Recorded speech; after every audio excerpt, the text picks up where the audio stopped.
تو آپ جب سمندر کی تہہ میں جاتے ہو ایک حد تک جا سکتے ہو، اس کے بعد سائنسدان کہتے ہیں آپ کی باڈی پچک جائے گی، پانی میں مر جاؤ گے آپ، اتنا دباؤ ہوگا۔ تو آپ دوزیں بنائی تاکہ وہ دباؤ کو کیا کریں، برداشت کریں۔ وہ آپ دوزیں کروڑوں روپے کی آپ دوز تھی جس میں ٹائٹینک کی تلاش میں یہ لوگ نیچے گئے، لیکن وہ آپ دوز پانی کا بوجھ برداشت نہیں کر سکتی۔ اتنی بہترین آپ دوز تھی، ان کو تو 100% یقین تھا کہ برداشت کر لے گی، لیکن جب وہ آپ دوز ایک حد تک نیچے گئی ہے، پانی کا اتنا ویٹ اس کے اوپر آیا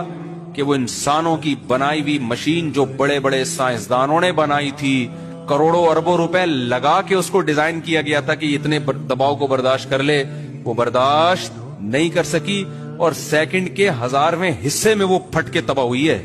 وہ ایسا نہیں ہوا کہ آہستہ آہستہ اس میں کریک آیا، پہلے ٹائٹینک جیسے تباہ ہوا تھا نا، کریک آیا اور پھر آہستہ آہستہ نا نا نا نا ایک دھماکہ ہوا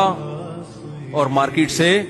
شارٹ۔ اللہ نے اس سے بھی نیچے مچھلیاں پیدا کی ہیں جو رہ رہی ہیں، جو اس سے زیادہ دباؤ برداشت کر رہی ہیں۔ بھائی کیا سسٹم لگا دیا ان کے اندر، اتنی سی مچھلی ہے، اتنا بوجھ اوپر، کئی کلومیٹر پانی ہی پانی، وہ برداشت کر کے کیسے رہ رہی، اور صرف رہ نہیں رہی ہے، لائف کو انجوائے کر رہی ہے، شادیاں بھی کر رہی ہے، انڈے بھی ہو رہے ہیں، بچے بھی ہو رہے ہیں، ولیمے بھی، بارات بھی، لڑکی والے بھی آ رہے ہیں، لڑکے والے بھی آ رہے ہیں، سارے پروگرام چل رہے ہیں، کوئی پروگرام بڑھ نہیں رہا ان کا،